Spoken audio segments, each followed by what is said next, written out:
Jovens geralmente estão sempre dizendo para os pais, estão dizendo para os pastores, para os professores, mas vocês não me compreendem. Isso não é justo. Quantos já ouviram isso? Vocês não estão entendendo. Há muitas razões para a incompreensão, né? E a primeira delas é o gap, é a brecha cultural, linguística e até de geração que existe entre nós. Realmente hoje em dia há um gap, há uma separação, há um abismo entre os seres humanos. E apesar de que todos falam a língua portuguesa, parece que eles não se entendem e não se compreendem. Certa vez eu estava pregando aqui do púlpito e eu usei uma ilustração hipotética. Eu usei uma figura de linguagem. Eu usei uma metáfora. Eu disse, vamos supor que fulano de tal estivesse bebendo e fumando dentro de um bar. Eu disse isso numa ilustração. Depois do culto, aquela pessoa que eu havia usado como ilustração me procurou e ela estava furiosa comigo. E ela me perguntou assim, pastor, como você ousa dizer para a igreja que eu estava bebendo e fumando num bar? Naquele dia eu aprendi 2 lições sobre aquela pessoa. A primeira lição é que se tratava de uma pessoa literal. Aquela pessoa é literal e incapaz de entender qualquer tipo de metáfora. Existem pessoas que são assim, incapazes de entender suposições, linguagem figurativa. Elas são incapazes de entender metáforas. Se você falar para elas assim, que está chovendo cães e gatos, elas vão imaginar realmente uma chuva de cães e gatos. Elas irão acreditar. E eu aprendi naquele dia também, que se tratava de uma pessoa muito sensível. Então nós estamos falando sobre o valor da compreensão. Compreender as pessoas é uma arte que requer disponibilidade, você tem que estar disponível, e também coragem para ajudá-las. Não entre no mundo das ciências humanas se você não tiver amor no coração, paciência e diligência para com o ser humano. Entre no mundo das ciências exatas. Aí você vai lidar com números, objetos, máquinas, papéis. Mas se você entrar no mundo das ciências humanas, você vai lidar com o ser humano. No seu encontro com o jovem rico, Jesus mostrou que ele era um conselheiro disponível e corajoso para ajudar. Vejamos agora em terceiro lugar a conclusão de Jesus a respeito daquele rapaz. Disse então Jesus aos seus discípulos: em verdade vos digo que é difícil entrar um rico no reino dos céus. Gente, difícil, não disse que é impossível, amém? Então fique tranquilo, Ricardo. Fique tranquilo, Ricardo. Esta é uma verdade milenar. Quantos milionários você conhece que estão servindo a Deus hoje dentro de igrejas como a nossa? Quantos milionários estão realmente dedicando o seu domingo para a honra e a glória de Deus? Muito poucos. Eu conheço alguns, não no Brasil, nos Estados Unidos. Eu conheço alguns, mas são poucos. Jesus não disse que os ricos não podem ser salvos, mas que dificilmente irão se arrepender de seus pecados para a salvação, porque para ser salvo tem que haver arrependimento. A riqueza faz com que eles fiquem satisfeitos com esta vida e jamais sintam saudades do céu. A falta de necessidade material faz com que eles não precisem de Deus. E muitas vezes são ricos justamente porque não acreditam em Deus. Aí eles têm mais liberdade para sonegar impostos, para roubar dos clientes ou do governo, para corromper, para serem corrompidos, para mentir e assim alcançar os seus objetivos. Como Jesus lida com os ricaços que acham que não precisam dele? Ricaços que acham que podem comprar a sua entrada para o céu. Assim como 2 ricaços brasileiros, 2 empresários brasileiros compraram a entrada deles dentro da Casa Branca nos Estados Unidos por $5 milhões. Eles doaram $5 milhões para a inauguração do presidente Donald Trump, e assim eles tiveram acesso à Casa Branca. Mas eu tenho uma boa notícia para esses ricaços: o céu não é a Casa Branca, amém, irmãos?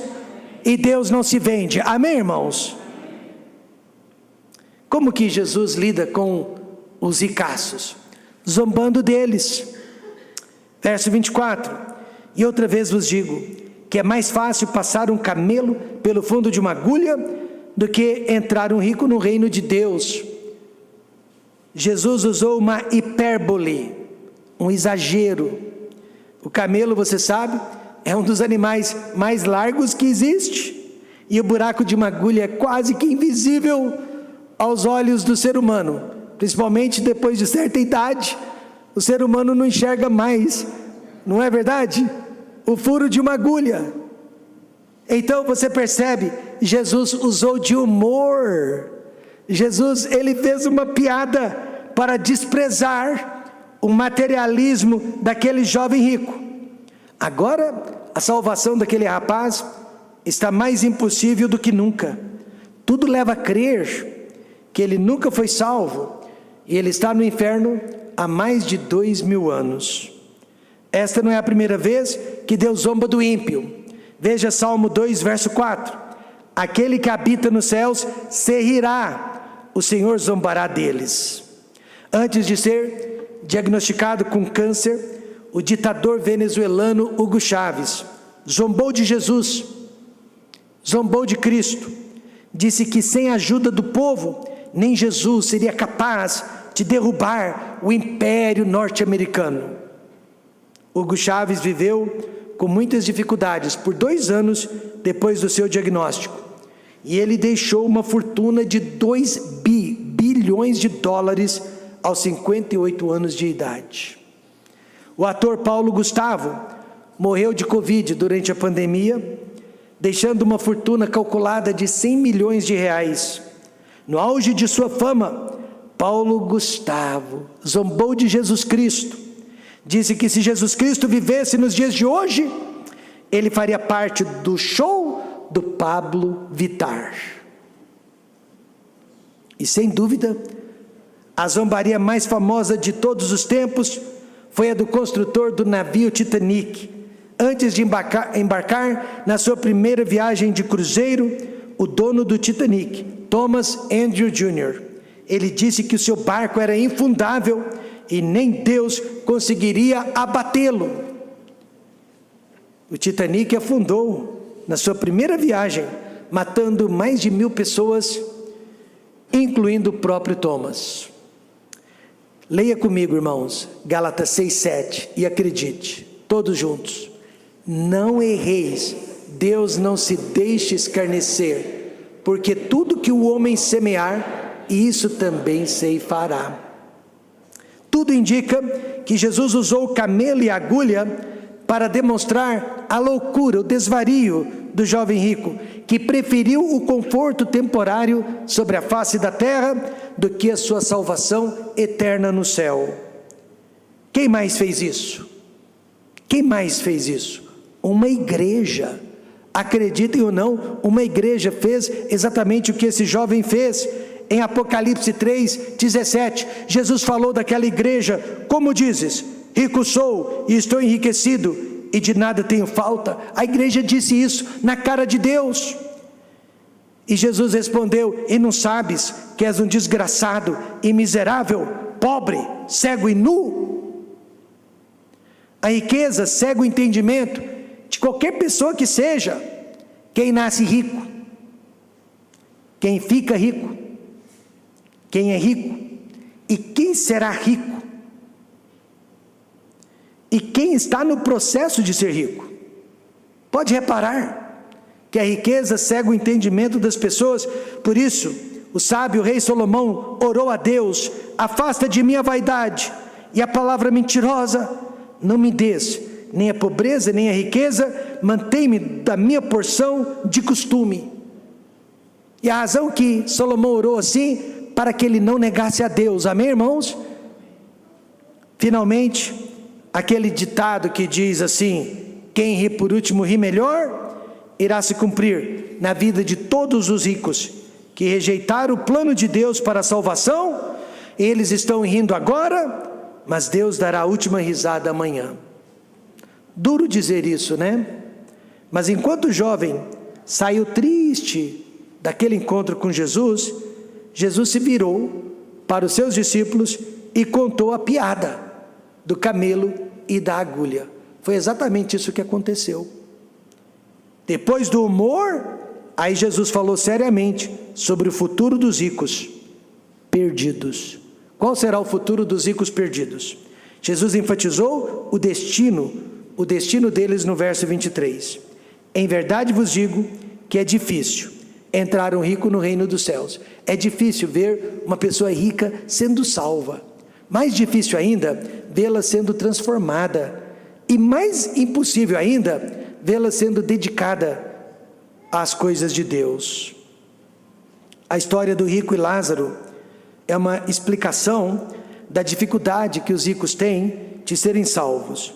A história diz que o rico morreu e foi para o inferno. O mendigo morreu e foi para o paraíso.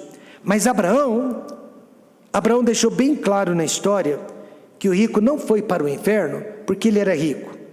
Lázaro não foi para o paraíso porque ele era pobre, mas porque o rico não se lembrou de Deus, nem das coisas de Deus, enquanto ele tinha uma vida muito boa aqui na terra. Lázaro já se lembrava de Deus, porque Deus era a sua única esperança. Veja, disse porém Abraão: filho, lembra-te de que recebeste os teus bens em tua vida, e Lázaro somente males, e agora este é consolado, e tu atormentado.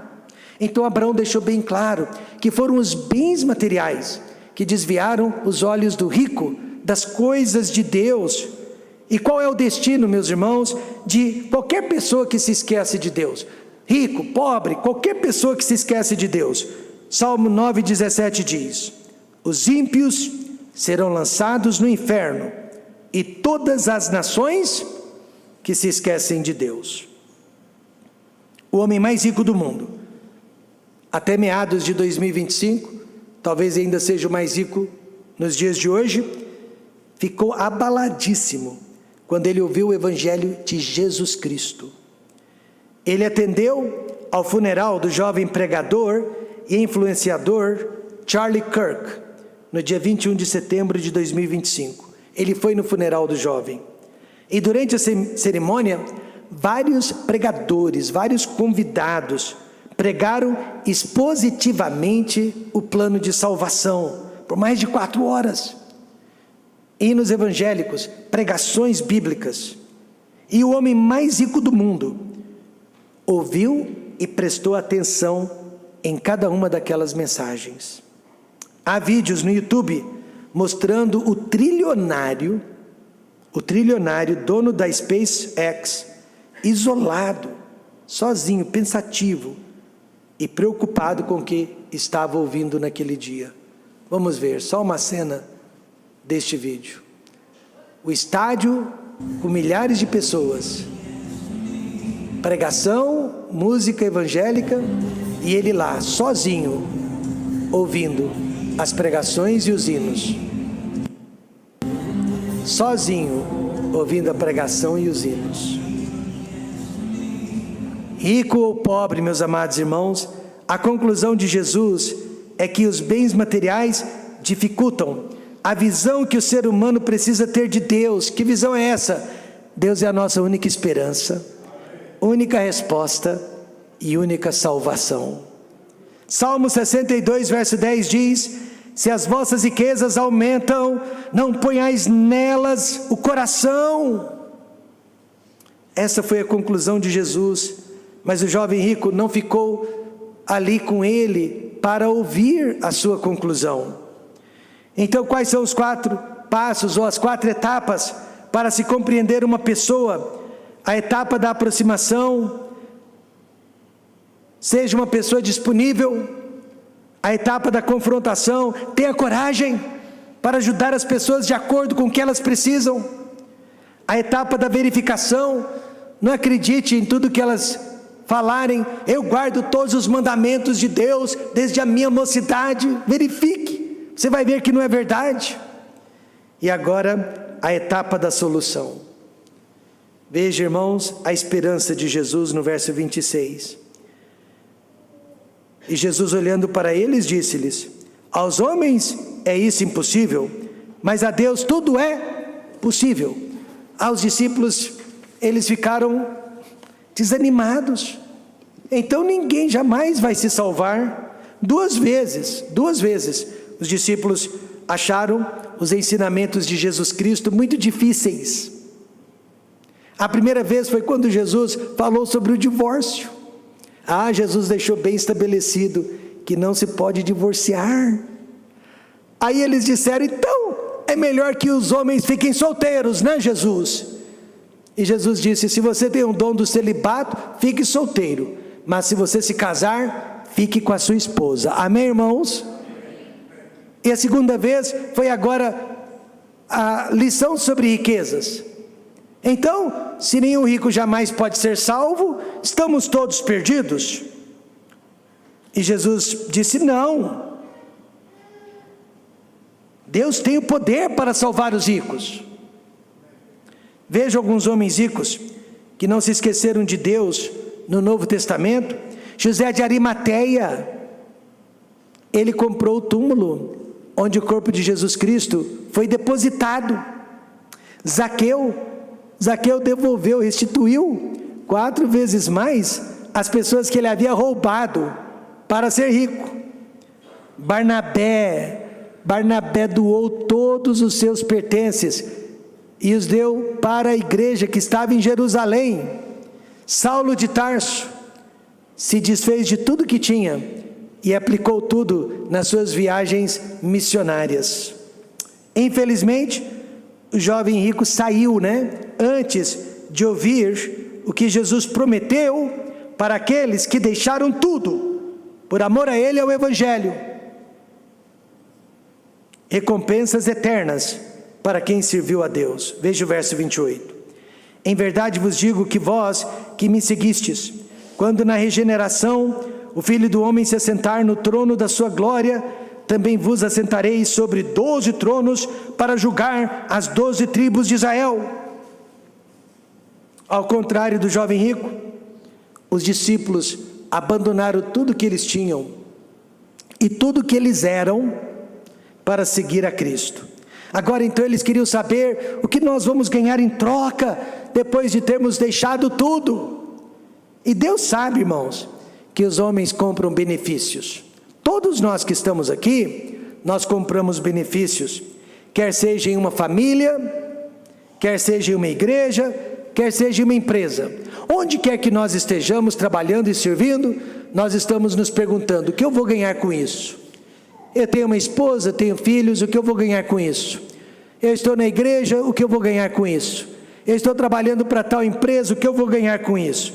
Por quê? Porque as pessoas só permanecem se estiverem ganhando alguma coisa com isso. Por isso Jesus respondeu de acordo com a pergunta deles. Jesus não os recriminou. Jesus não disse: onde já se viu fazer tal pergunta? Deus conhece o coração do homem. O homem não faz nada de graça. E a Bíblia ainda diz que na Nova Jerusalém, os 12 apóstolos irão reinar com Cristo. Não sabemos exatamente como, mas nós sabemos que eles terão um papel fundamental na eternidade. A pergunta de Pedro, é a minha pergunta também, é a sua pergunta também. Olha, nós deixamos tudo, o que vamos ganhar?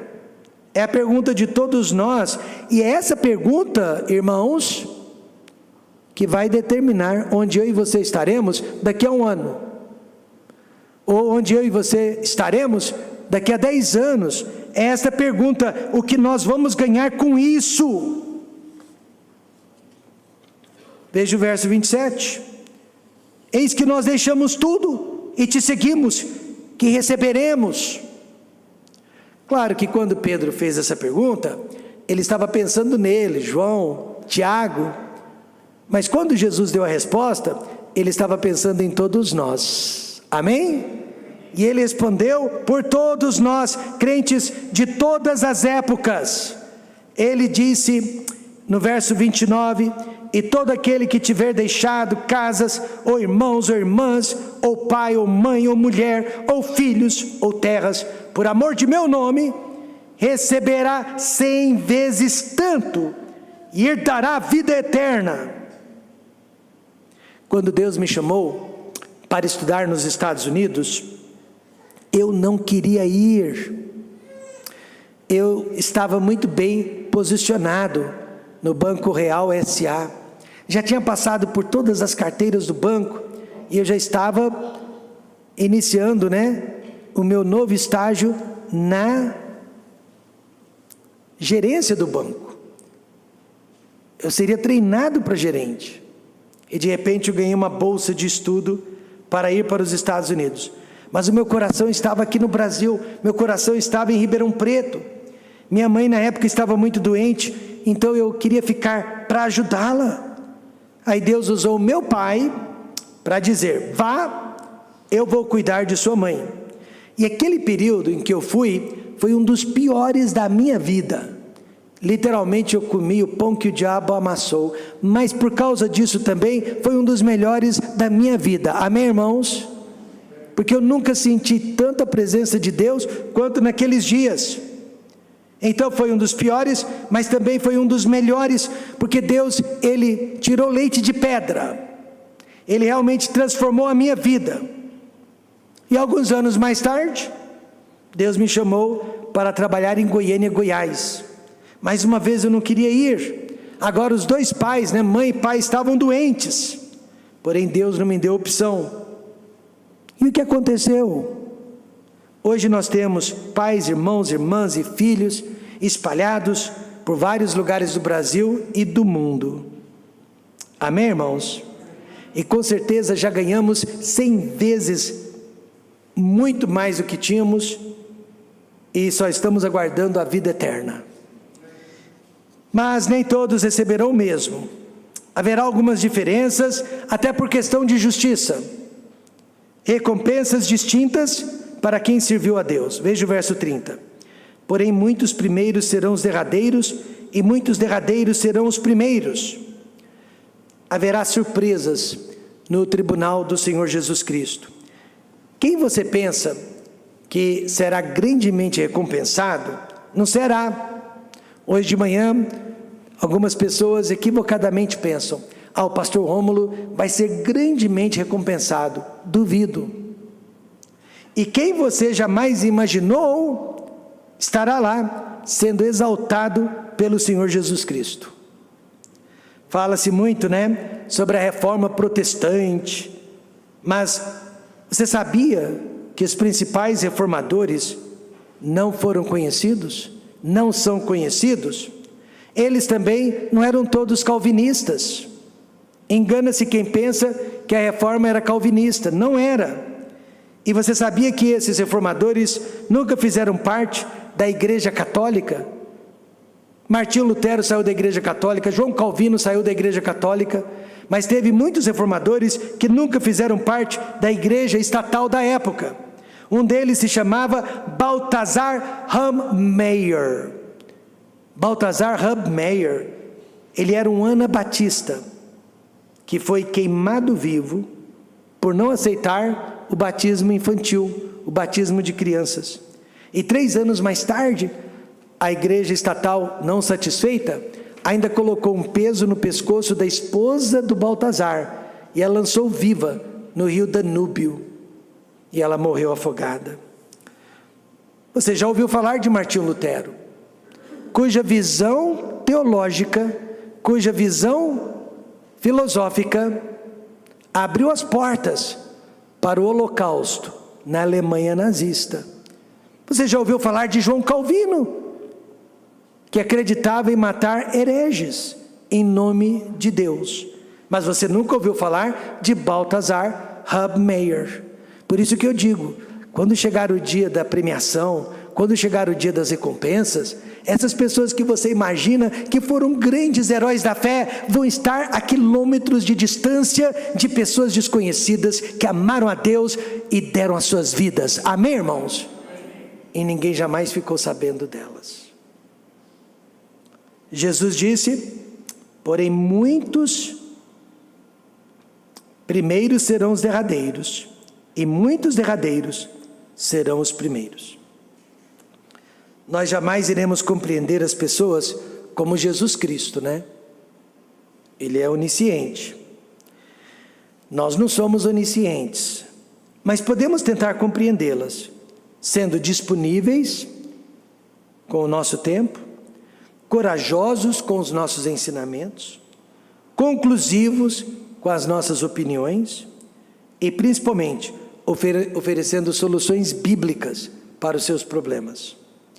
A maioria das pessoas não irá aceitar a nossa ajuda. Já vou te preparando.